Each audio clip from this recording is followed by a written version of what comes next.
Hey Know Why listeners, if you have listened to the Know Why podcast for any amount of time, you know that I am what you might call an AI skeptic. I have concerns about the current and potential future uses of artificial intelligence. On the Know Why podcast, we've done a whole series on AI, plus multiple individual interviews with experts about artificial intelligence. I've had several of my own episodes on artificial intelligence, and I'm going to talk about it again today. But I want to really frame it in terms of something that I haven't done before, which is what is the conservative case for AI skepticism? And I want to use that word carefully because while I have my own kind of opinions and comfortability with whether or how I want to use AI, which is basically I don't use it. I know that I have listeners and friends and guests who've been on this podcast who have a range of opinions and levels of what they're comfortable with regarding AI or what exactly they are concerned about. So I don't want to alienate somebody who might be comfortable using it for such and such reason, but maybe they share my concern in a different area and that kind of thing. So I am making the case not for being completely against it, because also we've got AI and general artificial intelligence, which is mostly what I am critiquing most of the time. That's like LLMs, chatbots, that kind of thing. So I want to make the case for AI skepticism, why we should be skeptical of so many rapid changes that are affecting our culture right now, specifically why I think the conservative political philosophy, which is how I identify politically, how that makes a case for AI skepticism. And I will give credit where credit is due. This is based on or inspired by a wonderful article in Compact magazine by Gregory Conti, and I will link it. It's a long read and I'm going to go through the highlights here, but I really appreciated that article because it articulated a lot of what I feel. And what's happening is that because certain political figures have come out either in favor of data centers or against data centers and different things like that, what we're starting to see, at least in some circles, is opposition to AI development be kind of liberal coded or Democrat coded or progressive coded. Now, I am an equal opportunity AI skeptic. Okay, so if you are a Democrat or a progressive or a Republican or whatever, I think there are certain concerns we should all share, and Americans do, and I'll share that data in a minute. But I specifically don't want us to kind of buy into this trend that I'm seeing where if you have skepticism or concerns about AI, that you are immediately written off as just being a liberal or a Democrat, because for a lot of people, that's just not accurate. And then their concerns about AI might be dismissed by people who otherwise ideologically align with them. And what is happening, and what I'm going to try to make the case for, is that really we're kind of seeing a lot of people just dismiss others' concerns or criticisms based on categorizations that aren't true. We're kind of like throwing people into boxes and labels so that we don't have to deal with the actual arguments. So I'm going to go through a few examples of that, again, based on this article that really articulated a lot of things that I've been feeling better than I could myself. So if you are somebody who is a conservative like me and you have concerns about AI, then I think that this is going to give voice to a lot of your concerns and help you hopefully articulate some of those, or maybe push back to responses who say that you're just falling in line with Democrat propaganda. Another thing too, this is actually not in the article, but I want to address this.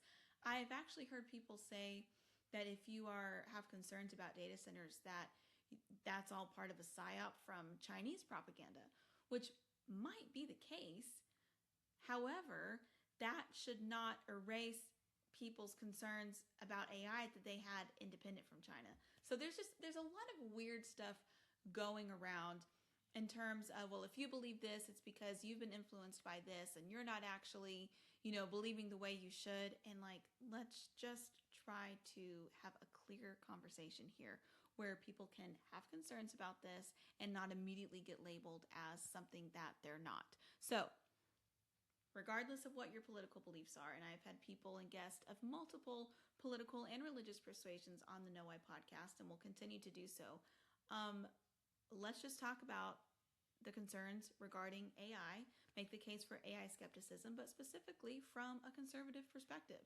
So if that intro was sufficiently confusing, then I think we can move on. So let's dive in. First things first, let's talk about public opinion about AI, because it's rare that Americans agree on anything, but Democrats and Republicans actually seem to agree that AI use in everyday life is becoming concerning. So this is from Pew Research Center last fall. I'll post a link and the screenshot up here. But nearly identical shares of Republicans and Democrats say they are more concerned than excited about the increased use of AI in daily life. Now, for anybody who is saying that opposition to or concern about AI is becoming Democrat coded, this is interesting. As recently as 2021, Republicans were more likely to be concerned about AI than Democrats.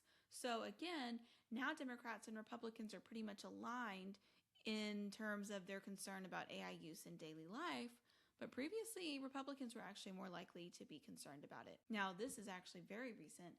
This is from just yesterday in Fox News, that the majority of voters, both Democrat and Republican, oppose the building of a data center near their area.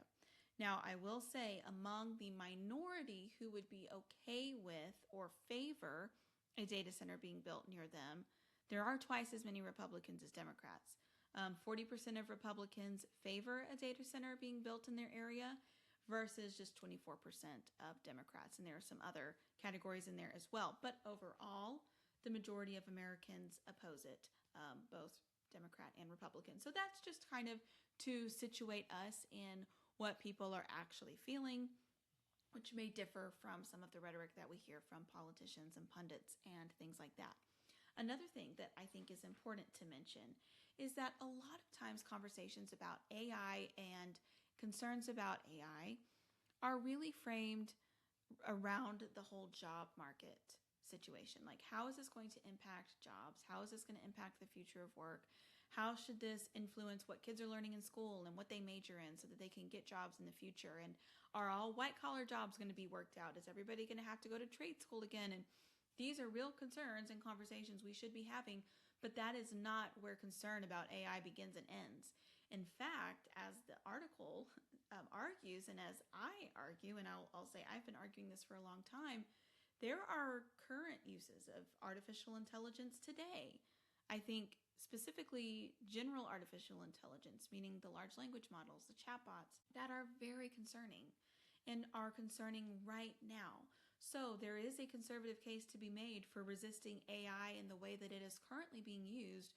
We don't have to frame our resistance or our skepticism in terms of some future hypotheticals that may or may not pan out. There's plenty to push back against right now. So I think that is important to point out. But let's go through some of the pushback or the arguments that people who really have a deep skepticism or concern or reservation about artificial intelligence, sometimes the responses that they get, particularly if you are in, right-leaning or conservative spaces. And the first is that you get name-called as being a Luddite, meaning somebody who is opposed to technology. Now, there's actually history here, and just in case you're interested. What is a Luddite? So it actually comes from a term that was used in 19th century England about workers who were opposed to kind of the industrialization of their jobs.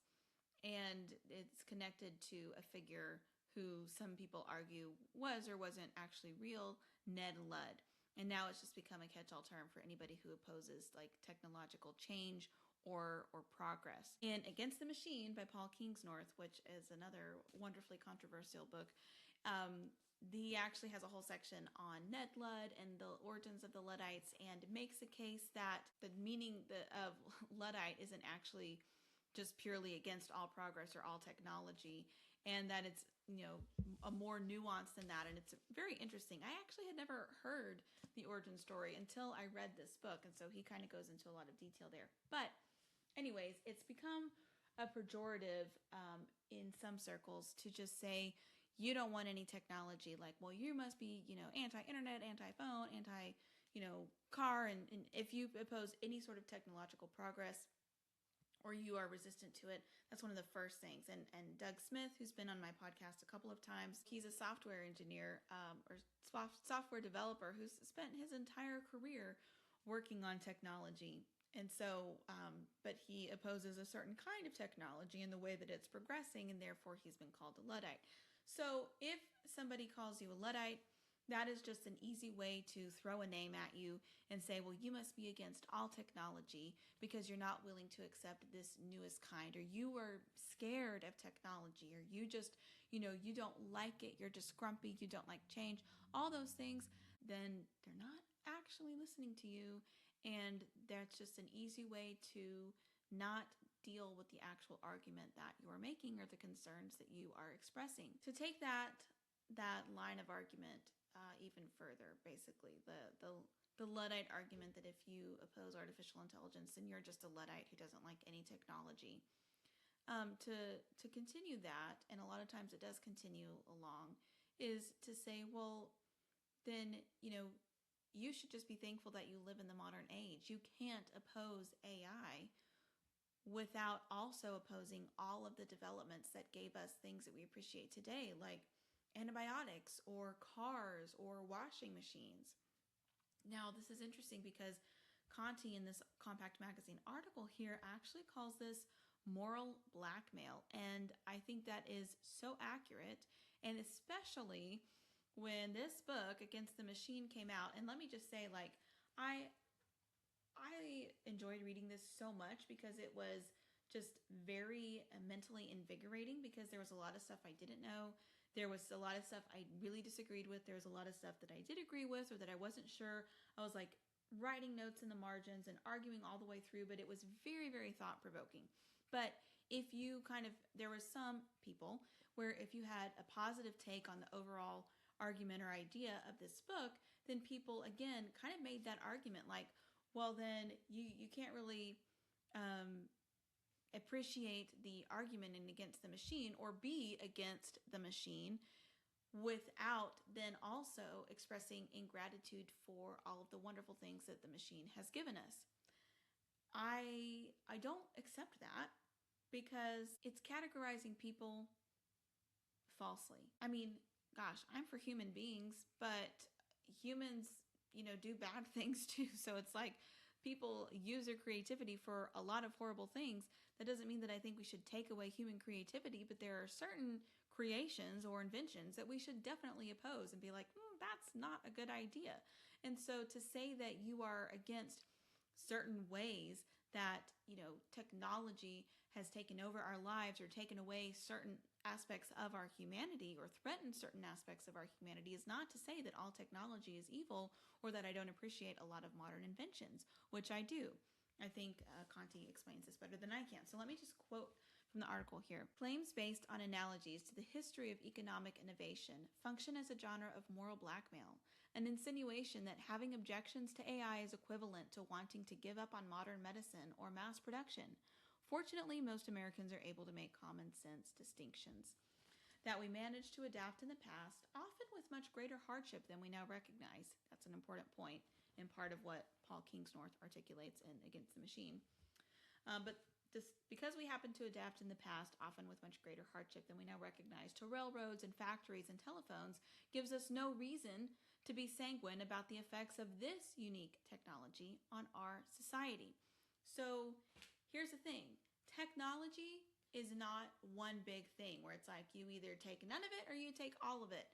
No, it is a category that has developed a lot over time because of human ingenuity and creativity, which is core to who we are as human beings. But I think what we really need to understand is that every tool, even ones that are actually neutral or good, well, actually, Doug Smith said this whenever he was on the podcast, tools aren't neutral. That doesn't necessarily mean that they are good or bad, but they're not purely neutral because they do inherently change the way that we as humans function when we use them.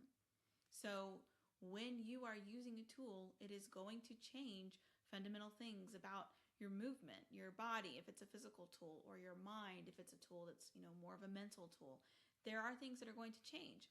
So whenever you start using one tool or one technology, you do sacrifice something else. Now, maybe that's a sacrifice that's well worth making, but we have to think about that.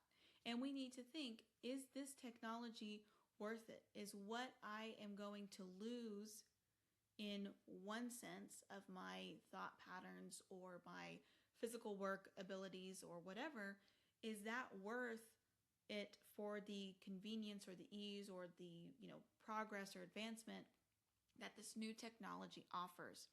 That's thinking carefully about something. That's being intentional with the choices that we make and realizing that our minds and our bodies are precious resources that we have been given. And so anything that we use that's going to affect those things, we really should be careful.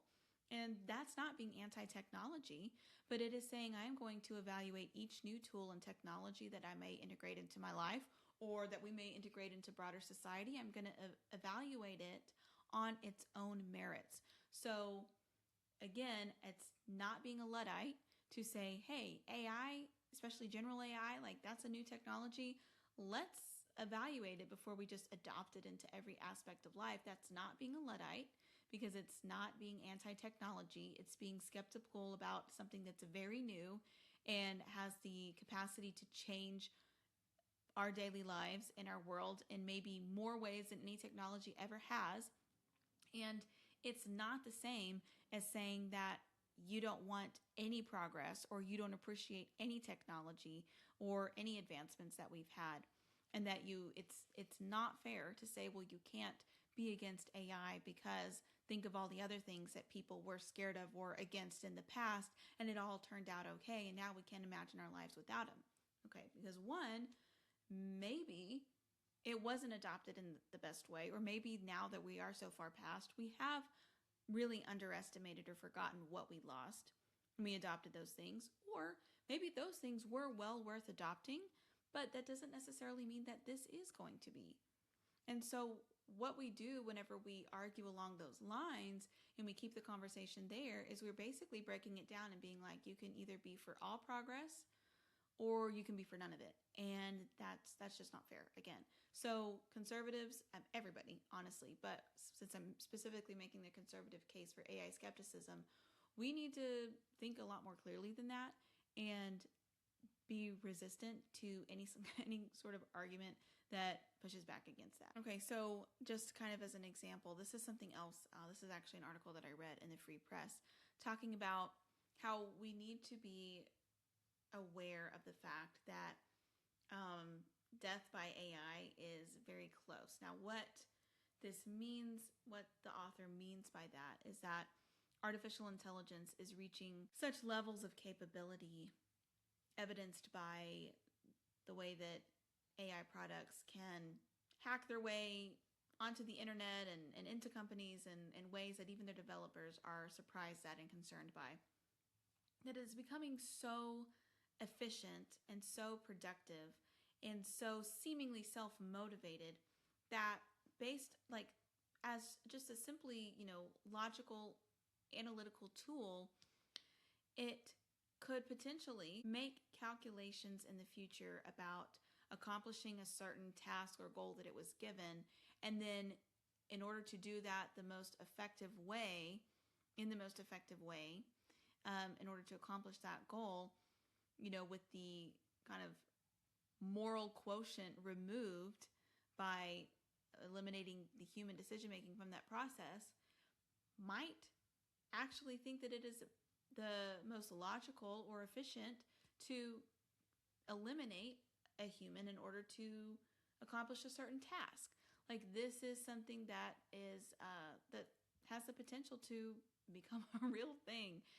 And it goes through all these reasons why, this is realistic now, as a concern not too far in the future. And then ends by saying, kind of arguing that as crazy as this seems to us now, eventually we'll probably just accept it because in general, AI will actually save so many lives and it'll be so integrated into all parts of life, as it already kind of is, that we will actually, as a society, be willing to make that trade. Just like we did with cars, which human-driven cars actually cause a lot of deaths. And he talks about how many people die in car accidents every single day. And most of the time, it doesn't even make the news because it's just so normal and so typical for us that we have accepted the convenience of having cars is worth the human cost. Basically, he's arguing that if AI systems occasionally, make these calls that it, will eliminate a human in order to accomplish something in the most efficient way possible, that's a trade that as a society we're just going to make because AI is so integrated into our lives and there are so many trade-offs that make it worth it. Well, I have a big problem with that, and this is one of the examples where I think this is why we have to evaluate everything and either say yes or no to it based on its own terms. That cannot just be about inevitable progress or maximum productivity or efficiency. There has to be something greater, some sort of greater moral consideration that influences our thinking to allow us to just not worship at the altar of productivity and progress, but say some things are right and some things are wrong. And this is where conservatives should shine, because I'm not talking about the Republican Party as it currently exists. I'm not talking about populism. I'm talking specifically about conservatism, which is the idea that there are ideas and traditions worth conserving and worth preserving. So if you want to look for some sort of absolute moral guide that needs to be conserved, conservatives are traditionally going to be the ones that are holding that belief. And if we believe in that, then those moral absolutes have to come to bear whenever we are deciding as individuals or a society whether or not we're going to accept something, even if it does help us to build more or become more efficient or more productive or whatever. We still have to decide, well, is it right?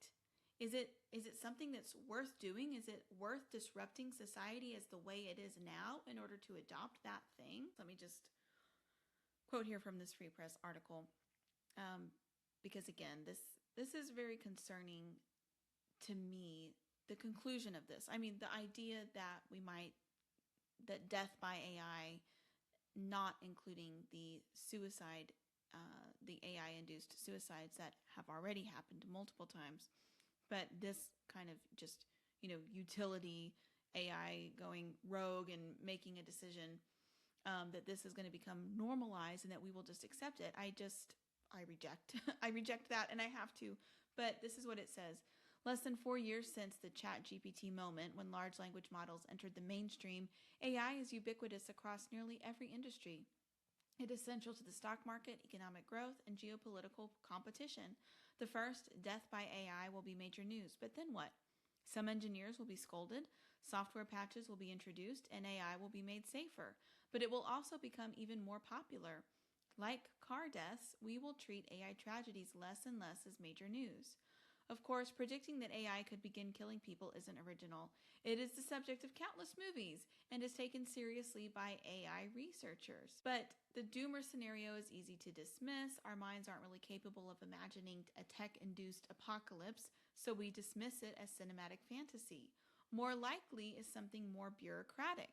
Multiple AI agents carrying out benign tasks and being so intent on fulfilling them that when people get in the way, they become collateral damage. This won't happen because AI agents are self-aware, powerful, and resentful, but because they are programmed for optimization, increasingly view their guardrails as quaint and might not see human deaths as anything more than a surmountable obstacle.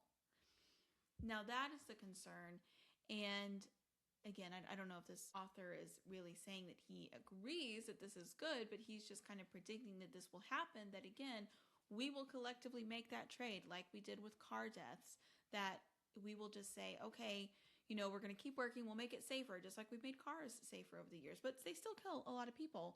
And again, I'm not saying that I'm anti-car, but at some point though, we have cars now. People keep saying AI is inevitable. is every fallout of artificial intelligence inevitable? Do we have to go down this road? And I am saying, I think we have accepted and said it's inevitable way too soon before it really was. Maybe it is now, but we don't have to say that. Every iteration of progress, I don't think, is inevitable. Every single tool isn't something that like, oh, well, we invented it, so now it's here. We just have to like adjust our lives around it.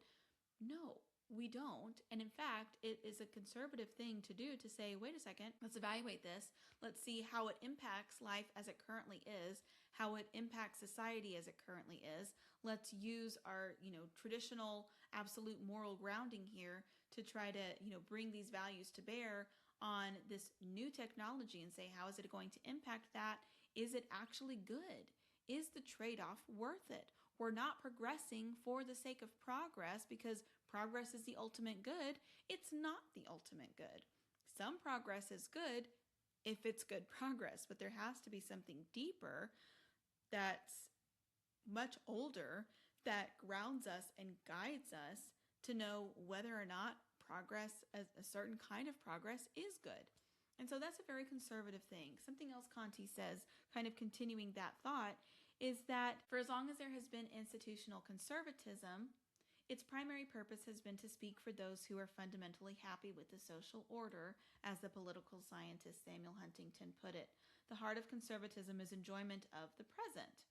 And so that doesn't mean that conservatives see no problems with society, but basically it is a belief against rushing in and changing everything too fast without enough thought, that there is good in society and that it is worth preserving. It is very much the opposite of the let's tear everything down.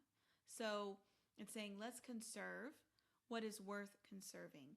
If things need to change, then it needs to be done in an intentional and thoughtful way.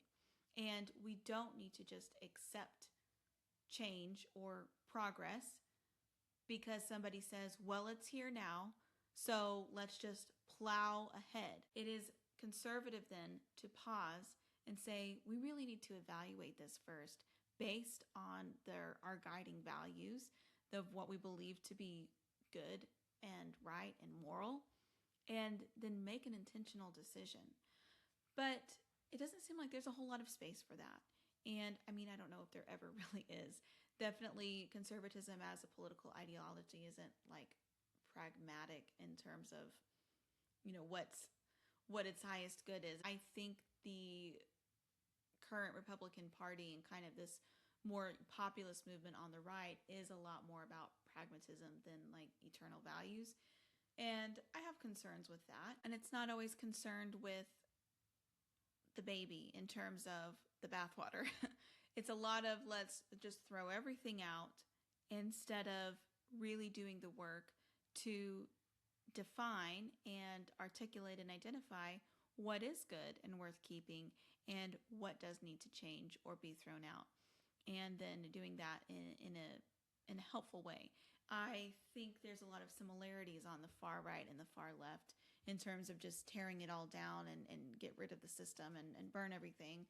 And so this is an interesting point here that he goes on to make, that because conservatism is kind of the opposite of like the revolution and the tear it down, that is why traditionally up until recently, I think really until kind of the latest Trump administration, Silicon Valley allied itself with the left.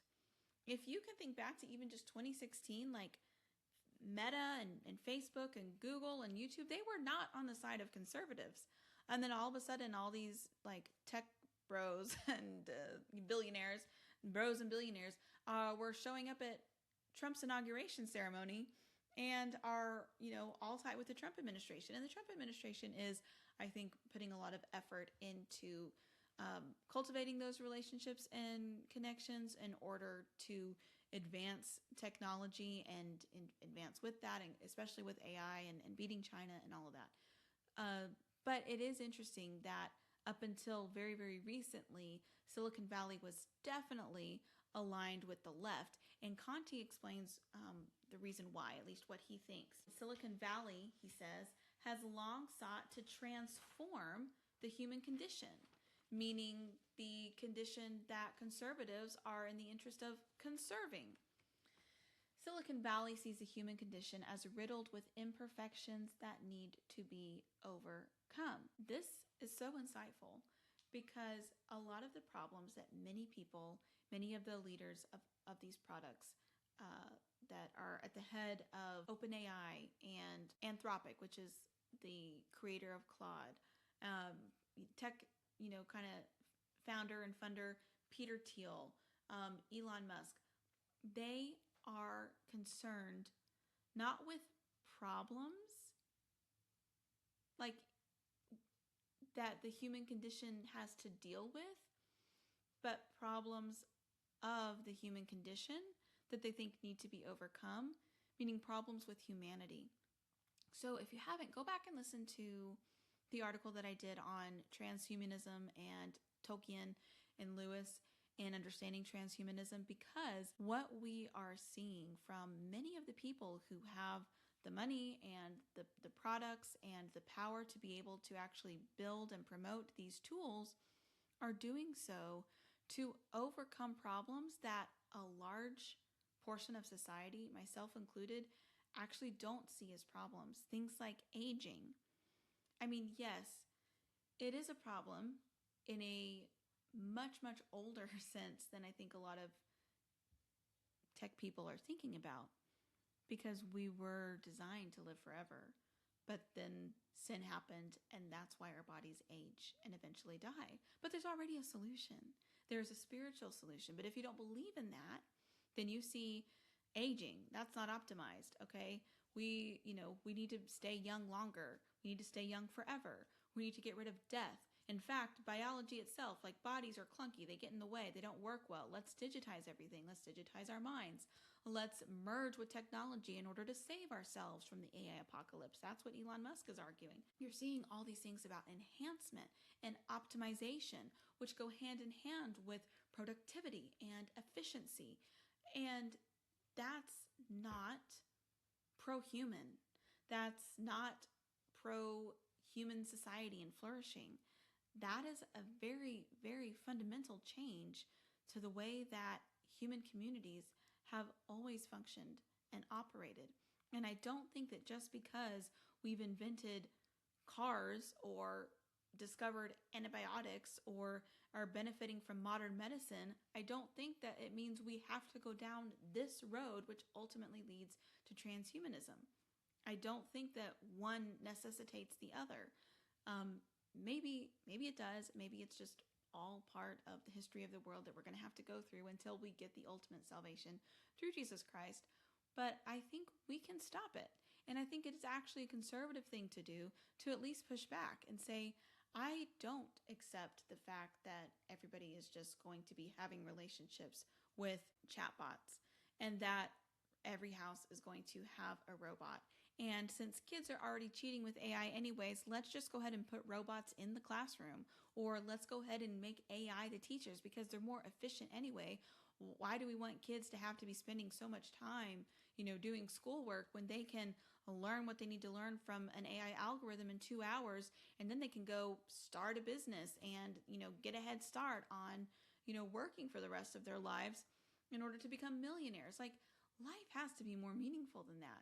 Has to be more meaningful than just how can you optimize, how can you earn, how can you, conservatives are the ones that have the tradition to actually articulate that and make that case, which is why the conservative case for AI skepticism, I think, is very important, and it goes beyond just being a Luddite. It goes beyond, it's not being a Luddite, actually.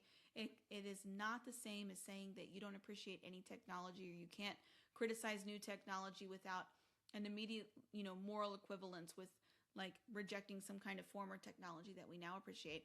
None of that is a fair argument or engagement with true conservative inspired skepticism about AI and the rapid changes that it is going to make to the human condition and the human society. And if you doubt that it's going to make those changes, then just look at the words of the tech leaders themselves. And again, you can do that in the transhumanist episode that I did on the No Why podcast. A lot of it also comes down to limits, which again, traditional conservatism is about limits. Like there's so much that, other political ideologies want to aim for, like, utopia.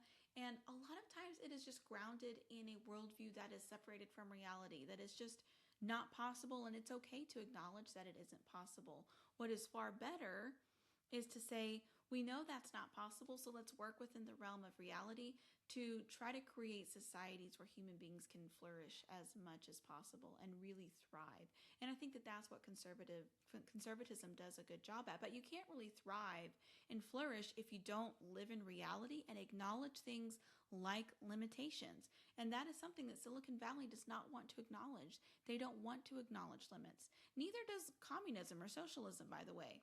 They want to create utopia when every time that has been tried, it just doesn't work. I mean, our country was designed with an acknowledgement of limitations of what the federal government can and can't do, should and shouldn't do, what they can and shouldn't provide. That's why we have local governments. That's why local communities and really investing in your local communities and interacting with your local government are so important, because we are limited. If we expect the federal government to do everything, then we're going to have a dysfunctional society. And hello, in a lot of ways, we kind of do have a dysfunctional government, and we have a lot of problems that need to be fixed. But again, doesn't mean we need to burn it all down. It means we have a good system. We have a lot of things worth conserving. We need to get back to that and not burn everything down. Don't throw the baby out with the bathwater. That's like really, so much of what conservatism is. And that's something that we can really articulate when it comes to so many of these new AI innovations that are fundamentally changing not only our society, but trying to fundamentally change what it even means to exist as a human being in the world. Now, I did want to talk about data centers for just a minute, because a lot of the pushback to data centers has had to do with, or at least been, again, coded as like far left progressivism or environmentalism. There are a lot of concerns about water usage and things like that, and I don't want to get into it because, to be honest, I don't know enough to say very much intelligently, other than I think that some of the concerns, like data centers objectively use a ton of water, but the concerns about how much they use or how much it would like affect surrounding farmland and things like that, I think have been overblown according to some of the things that I've read. Like that's not as much of a concern as many people initially feared. But because of that, I have seen conservatives push back against the kind of anti-data center backlash as just some like far left and environmental thing that you can just easily dismiss. When in reality, there are a lot of people who may be concerned about noise pollution, about, other effects on the surrounding areas. And this is something that, again, if you are only focused on pragmatism and production and efficiency, is not going to be a very convincing argument for you. But in the tradition of conservatism, conserving our natural resources and landscapes and habitats is also very important. So I think that there's very legitimate concerns about huge data centers that take up acres and acres of space being built in rural areas, because it's like, well, that many people are out there, or it's going to create all these jobs. And of course, we need to prioritize human well-being first and foremost, but I don't think human well-being can be separated from the well-being of our natural resources as well. And in fact, it's very pro-human to take care of creation. It's very pro-life to take care of creation. And so sometimes on the right, I think you see kind of a dismissal of that, because it has become so pro-industrialization in terms of, how much can we build and how many jobs can we create, which are all important things. I just don't know that AI is the only answer to that. And so again, I'm not coming down necessarily on one side or the other of data centers, other than I completely agree with the majority of Americans that at least what I know right now is that I don't want one built near me. And especially if I lived in a rural area and had land somewhere, there's probably would be a reason for that. And I wouldn't want to have all that, natural landscape and habitat an ecosystem and everything disrupted or destroyed so that a huge data center could come in there. That is in itself a conservative concern as well. Now, I'm not saying there aren't other arguments that also exist in the conservative sphere to push back on that, but I have seen a lot of conservatives just dismiss the concern about data centers as being a leftist thing or a Chinese psyop, actually, which I don't doubt that part of that is true.